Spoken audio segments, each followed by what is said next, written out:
Estamos de volta aqui com o nosso programa Mulheres de Deus em Ação, hoje debatendo sobre o assunto, o porquê, né? O comércio está aberto, os shoppings, os bares, os restaurantes, os hotéis e as igrejas impossibilitadas de realizar cultos.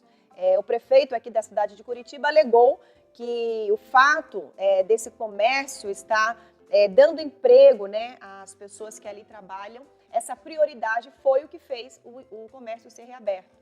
Porém, lembrando, né, doutor, que estamos aqui com o doutor Filipe, com a doutora Patrícia, que a igreja, ela também dá emprego às pessoas. Entre a igreja e a televisão são 150 funcionários que não têm o seu direito menor do que aquele que trabalha no shopping, do que aquele que trabalha no bar, tem as suas necessidades iguais e tem os seus direitos iguais. Ambos têm famílias que dependem dessa atividade. Se essas famílias dependem dessa atividade, e se o ato administrativo que impediu o funcionamento dos cultos não justificou, não motivou, não apresentou as razões de fato e de direito que dizem essas famílias não merecem o sustento que as outras famílias merecem, é um ato ilegal. Então, a primeira providência a ser tomada é questionar o próprio prefeito, talvez até formalmente, por que essas famílias, esses empregos são mais importantes que os outros. Ao receber essa resposta, ou ausência de resposta, é uma forma de demonstrar o quanto se está preocupado com a população ou o quanto não está preocupado com a população. A gente está falando dos nossos funcionários, né, da Mundial, mas nós temos outras igrejas tão grandes quanto a nossa, que também tem vários funcionários, sim. Né, que precisam também do recurso para poder sobreviver. Existem, você tem que pensar também dos empregos indiretos, que a pastora está tratando dos empregos diretos aqui, verdade. Né? Mas também tem os indiretos, que alimentação, limpeza, segurança, etc., que trazem, que formam todo um corpo de pessoas que estão com essa expectativa de que vão acordar no dia seguinte e trabalhar, e esse dinheiro vai chegar em casa, que vai sustentar muitas vezes o prato. Pode ser assim, parecer um discurso um tanto quanto exagerado, mas não é um discurso real. O prato que está ali na mesa, cheio ou vazio, depende muitas vezes dessa canetada do prefeito da outra ponta. E essa responsabilidade, porque a gente vive numa república, o ato tem que ser responsável e responsabilizável. Né? Eu creio que seja importante, até sim, medidas de responsabilização, por não imaginar que isso pode acontecer nos dia a dia, como bem o bispo disse. Não é apenas na Igreja Mundial, é várias congregações que têm como atividade de fim trazer ou mostrar um caminho de paz para as pessoas que precisam disso. Né? Então, essas pessoas, elas dependem, de certa forma, e elas têm essa expectativa diária de que eu vou assistir o programa da pastora, eu vou no culto naquele determinado dia da semana, e isso, meus amigos, não acontece de hoje, não acontece de ontem, acontece, repito, desde que a humanidade se compreende como pessoas sociais. Elas precisam de um momento para se congregar e pensar positivamente como uma forma de esperança de um amanhã melhor. Né? E isso não é um favor que as pessoas fazem umas para as outras, isso não é um favor que o Estado permite que vocês e que outras tantas religiões façam. Não, isso é um direito humano, além do direito fundamental, um direito humano para que nós continuemos a preservar a nossa própria espécie. Do contrário, a gente vai se matar, a gente vai se agredir, a gente vai puxar toda essa energia negativa para um futuro negativo, que não é, logicamente, o que a gente busca.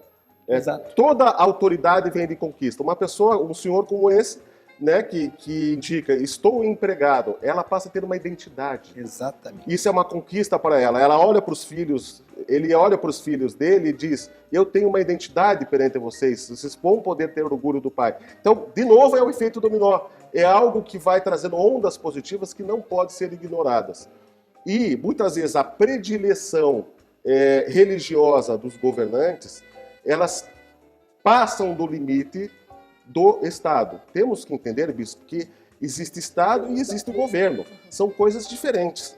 Tá? Algo a ser considerado no momento em que ele avalia se a religião, o culto, aquelas religiões que precisam de uma atividade presencial de forma preponderante, pode ser ou não limitada ou restringida em razão da crise pandêmica. é importante deixar muito claro, a saúde, logicamente, ela precisa preponderar. Claro. Mas qual saúde? A saúde individual ou a saúde coletiva? Isso é uma discussão assim, muito importante no direito, bispo. Falou da menina que tem convulsão, etc. Muitas vezes o Estado fala o seguinte, eu não posso dar um remédio para uma menina dessa porque o sistema de saúde vai ficar comprometido.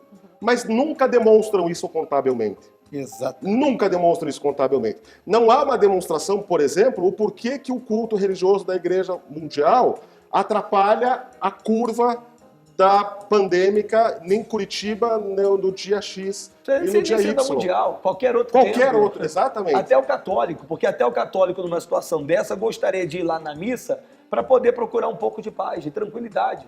Ouvir De um sentar relato. lá, de ouvir uma mensagem, certeza. fazer a oração dele. Mas o que eu vejo em determinadas situações é uma dificuldade daí concreta de se atender aos protocolos de saúde. Por exemplo, aqueles bancos compridos, tradicionais, não tem como separar. Exato. É diferente de umas cadeiras de plástico, como vocês mostraram no tempo de vocês, que vocês retiraram, sei lá, 60%, 70% das cadeiras e separaram as pessoas.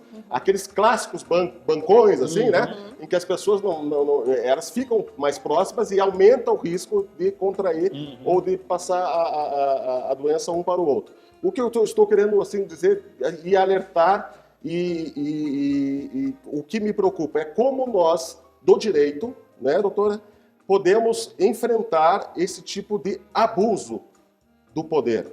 Isso é abuso do poder, por um lado, e, por outro lado, é um desvio de poder. São duas coisas importantíssimas a serem enfrentadas, bispo. Porque existem muitas pessoas que dependem desse refúgio para continuarem bem. Essas pessoas vão ter, com certeza, uma baixa de imunidade dentro de casa. Claro que sim. Tá? E essa baixa de imunidade vai trazer com que esse vírus ou outras doenças possam atacar o seu corpo de forma muito pior do que se ela tivesse ido pelo menos uma vez por semana. Nós já ouvimos, Não é? doutor, pessoas relatando que dentro de casa pegaram vírus. Sem Ocorre, sair de algum. A gente estava comentando aqui no intervalo com a doutora Patrícia que houve um depoimento, né, de que foi alegado de que uma das pessoas contraiu vírus dentro da igreja. Só que a gente... E esse vírus, em especial, não é que nem o vírus HIV, que você sabe que naquela transfusão de sangue, naquele dia, tinha um sangue contaminado. Você consegue fazer um rastreamento, né? Você não, de novo, HIV, que aquela pessoa que tinha o vírus e teve um relacionamento, você contraiu.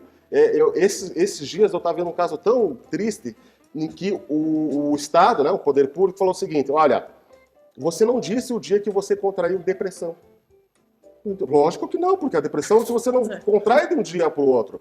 O coronavírus, você não consegue determinar se essa pessoa contraiu no momento que ela pegou ali no corrimão, né, do elevador de casa, ou se foi numa conversa com o chefe dela dentro do trabalho que ela está fazendo home office, ou naquele momento ela conversou. Alguém sentou contaminado na poltrona, Exatamente, você foi lá e sentou e... Parou para abastecer no posto de gasolina, se sabe. Então não há essa indeterminação, é isso que é um risco muito sério.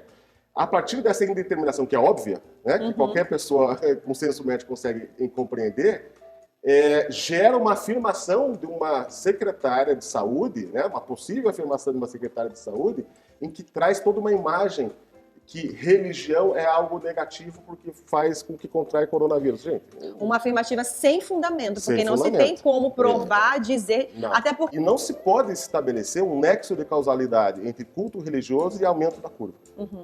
Não, isso que aparentemente está se tentando fazer é algo, a meu ver, até assim, antijurídico, para não falar algo mais forte. Verdade. Porque se existia um protocolo, esse protocolo foi estudado, esse protocolo, a prefeitura, né, dentro com seus médicos, cientistas, disseram, olha, se limpar os pneus, se tiver o distanciamento, se passar o álcool gel, não sei o quê, a tendência é proteger mais as pessoas.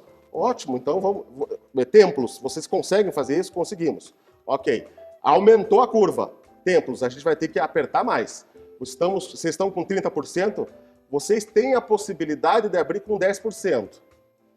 Isso é uma forma de limitação. Claro. Restrição é o problema. Uma vez por semana. É isso. Duas vezes por Restrição semana. é o problema. Não tem problema. A Suprema Corte da França, meus amigos, analisou esse caso de maneira muito... E o francês, o povo francês é um povo muito assim, politizado e belicoso no sentido realmente de ir para a rua e buscar seus direitos. Né? Isso, tradicionalmente, se vocês pegarem, por exemplo, a situação da Revolução Francesa foi o grande marco, pelo menos da nossa história moderna, né? Que saiu da monarquia para o que a gente conhece. Então, a Suprema Corte Francesa entendeu que o restringir não cabe na nossa lógica jurídica atual. Então, novamente eu digo aqui e falo para os seus telespectadores, sob o ponto de vista jurídico, que eu entendo um pouquinho, né? Não entendo sob o ponto de vista sanitário, de saúde, etc. Por que eu não entendo desse ponto de vista? Porque não trouxeram.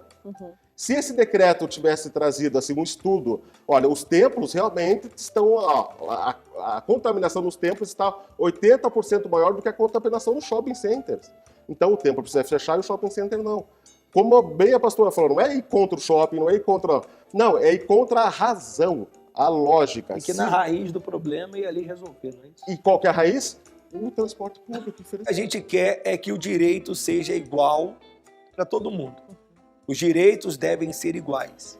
Tá? Então, se lá pode abrir, aqui também pode. Se lá fecha, aqui fecha. Não tem problema. Quer diminuir os cultos? Quantas vezes na semana? Todos os dias tem. Quantas vezes por dia? 3 vezes por dia. Não, não pode. 1 vez por dia. Não, não pode todos os dias. Pelo menos no domingo. Ou num outro dia de semana. Tudo bem, a gente vai respeitar. Agora, que não violem, né, esse direito que todos nós, cidadãos, temos de buscar a Deus e viver a nossa fé. Doutor Felipe, suas considerações finais. Fica à vontade. O que eu gostaria de transmitir para vocês é que, de certa forma, confiem em que vai dar certo.